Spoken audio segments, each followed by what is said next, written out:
Selamat datang di Story Kauri. Ini adalah channel kedua artikel YouTube.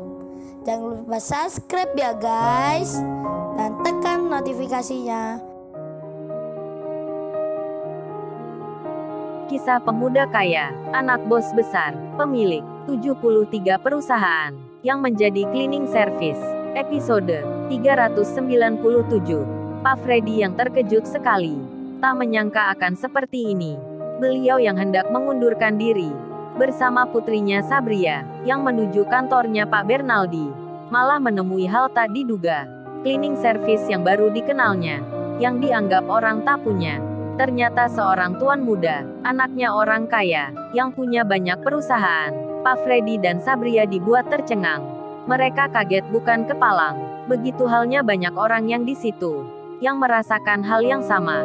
Lalu kemudian, setelah itu semua, Kenshin yang ditanya ayahnya tentang Rena yang membuka restoran. Di manakah tempatnya? Kenshin akhirnya menjawab, meski hatinya rada bimbang. Kenshin bicara, baik ya, nanti Kenshin akan tunjukkan. Setelah hal itu pun, Kaori diberitahu tentang adanya Rena yang punya restoran di sini. Mendapati berita tersebut, Kaori sempat terkejut. Dirinya bertanya-tanya, kok bisa Mbak Rena ini buka usaha di kota ini? Kok kebetulan sekali. Ketika itu, yang dikira Kaori adalah Rena yang punya restoran roti, bukan si Rena yang Lamborghini. Kaori pun tak bertanya tentang Rena yang mana, apalagi saat itu ayahnya Kenshin berkata, oh ya kalau gitu sekalian semua, mari kita ke perusahaan yang lain. Bos besar mengajak para bawahannya, serta juga Pak Freddy dan anaknya, untuk ikut melihatnya. Dan mereka pun bersama-sama berangkat ke tempat tujuan. Saat itu waktu siang, bahkan hampir menjelang sore, tepatnya jam 2 lebih, Lisa pun turut serta. Ia sudah mengemasi barangnya, naik mobilnya Pak Herman, bersama juga Ibu Dewi. Sedangkan Pak Bernaldi, yang punya perusahaan ini, akhirnya mendapat keputusan. Setelah memelas dan meminta, dengan sejumlah alasan, bos besar pun memberikan kesempatan untuk Pak Bernaldi, tapi dengan syarat yang sudah ditentukan. Sementara itu, Niko keponakannya, yang membocorkan soal rahasia, bos besar sudah mengurusnya. Kemudian di lain tempat, di restorannya Rena, beberapa orang datang, menemui pegawai yang bekerja. Mereka tak memesan makanan, melainkan meminta uang.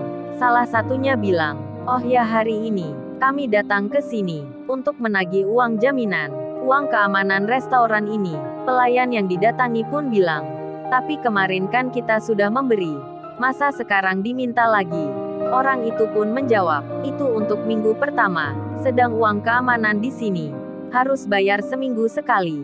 Semua yang buka usaha, baik restoran atau apapun, di sini harus menaati peraturan. Kalau kalian belum mengerti, ini suruh yang punya restoran membaca surat ini, sekalian tanda tangan kontrak dengan kami. Pegawai restoran menerimanya, sembari orang itu bicara, ya sudah berikan itu pada bos kalian. Suruh baca semua isinya, nanti malam saya ke sini, akan mengambilnya, sekalian mengambil uang keamanan. Kalau kalian nggak menerima, tahu sendiri akibatnya. Orang itu mengancam, dengan menakut-nakuti, karena pegawai di sini kebanyakan wanita.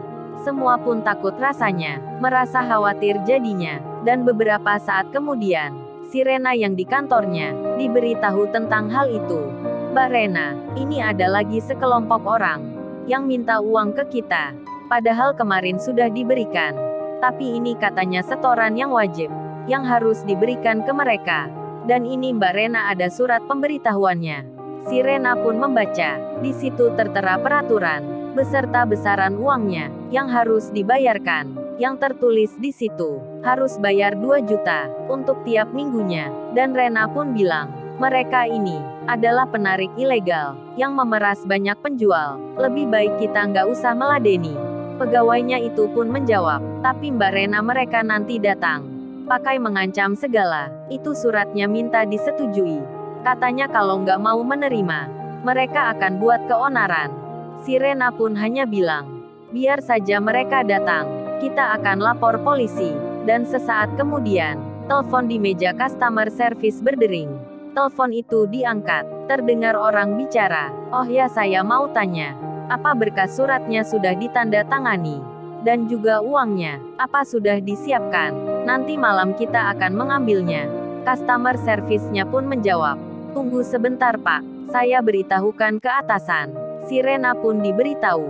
Akan yang telepon tersebut, adalah dari orang yang meminta uang keamanan.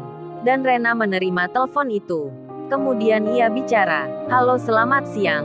Saya yang punya restoran di sini. Oh ya, untuk surat perjanjian ini. Maaf sebelumnya, saya keberatan sekali. Kalau harus bayar uang 2 juta. Tiap seminggu sekali. Hanya untuk uang keamanan. Sedang di sini ada security. Yang sudah saya pekerjakan. Jadi maaf saya menolaknya." Dan yang telepon pun menjawab, "Jangan gitu ya Mbak kalau bicara. Ini memang sudah peraturan di sini. Semua yang punya usaha di kawasan ini harus membayar uang keamanan. Mereka membayar tiap minggunya. Kalau Mbak tidak bersedia, nanti jangan salahkan kami.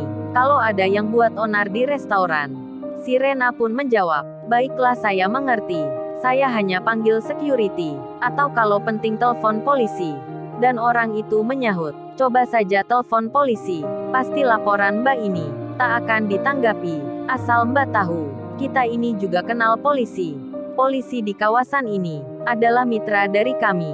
Jadi nanti coba saja, kalau Mbak ini tak mau bayar uang keamanan, pasti laporannya ditolak. Dan ingat ya, restoran Anda di situ tak akan berjalan tenang. Ingat mulai nanti malam, orang-orang kita akan ke sana. Jadi persiapkan uang, atau restoran Mbak ini akan tutup selamanya." Si penelpon mengancam, menakut-nakuti Rena. Dan setelah itu, dengan segera, para preman tersebut sudah mengumpulkan orang, membuat rencana yang jahat untuk dilakukan nanti malam. Sementara itu, bos besar sudah tiba di tempat tujuan, di perusahaan yang baru dibeli semua sahamnya. Lalu beliau bilang pada Kenshin anaknya, "Ternyata ayah tak sia-sia memintamu kerja cleaning service di kota ini, yang bisa menemukan orang seperti Pak Freddy, yang punya sikap jujur dan terpercaya. Cocok sekali untuk pegang perusahaan ini." Pak Freddy pun mendapat ucapan selamat dari orang-orang penting yang di situ. Pak Michael, Pak Andi, Pak Herman dan juga lainnya mengucapkan hal yang sama. Bahkan ayahnya Kaori bilang, "Sebenarnya kita ke sini semua penasaran dengan Pak Freddy ini. Karena katanya ceritanya, Pak Freddy sampai dijauhi oleh banyak karyawan perusahaan, hanya tak mau menuruti perintah atasan. Yang diminta bicara tak jujur, dipaksa melakukan kebohongan. Pak Freddy tetap tak mau. Jadi ini kami semua tertarik dengan hal itu, termasuk bos besar kami." Pak Freddy pun sangat senang sekali mendengar kalimat itu, yang ternyata di balik tak enaknya hati yang selama berhari-hari, kini malah ada gantinya yang sangat lebih baik. Putrinya Sabria pun demikian, melihat ayahnya dengan senang, dan Sabria pun melihat Kenshin yang berdua bersama istrinya lagi jalan-jalan melihat perusahaan. Sedang Kenshin sendiri bertanya pada Kaori, "Kamu nggak puasa nih Kaori? Dari tadi makan ciki aja. Sampai tadi hampir lupa, aku kamu suapin makan." Untung langsung ingat. Kaori menjawab, "Iya nih say, hari ini aku libur. Lagian juga kan nggak apa kalau nggak puasa. Ke sini aja, jaraknya jauh sekali. Kan itu dibolehkan ya. Kalau aku gak kuat." Kenshin menyahut, "Iya sih emang benar. Tapi dasar kamu aja Kaori. Pinginnya ngemil ciki aja. Hanya cari alasan. Entar pasti buka puasanya. Ikut makan juga." Kenshin tertawa, menggoda istrinya. Kaori pun tersenyum. Ia langsung menjawabnya, "Ya pastilah say. Entar suapin aku ya makanya." Waduh gawat-gawat. Apa jadinya kalau beneran Kaori meminta Kenshin seperti itu? Pasti deh Rena melihatnya. Tak bisa dibayangkan. Entar apa jadinya? Lalu bos besar berkata, "Kalau gitu semuanya habis gini kita akan ke tempat lain. Ke sebuah restoran. Sekalian buka puasa di sana." Bos besar memanggil Kenshin agar bersiap berangkat. Dan si Rena sendiri, tentu ia belum tahu, belum mendapat kabar akan kedatangan rombongan dari orang-orang yang dikenalnya yang akan singgah ke tempatnya. Para preman pun demikian, yang tak mendapat jatah uang. Mereka pun marah dan berencana akan membuat keributan di restorannya Rena. Sedang di saat yang sama, ada rombongan bos besar yang nanti akan datang. Lalu, bagaimana kisah selanjutnya?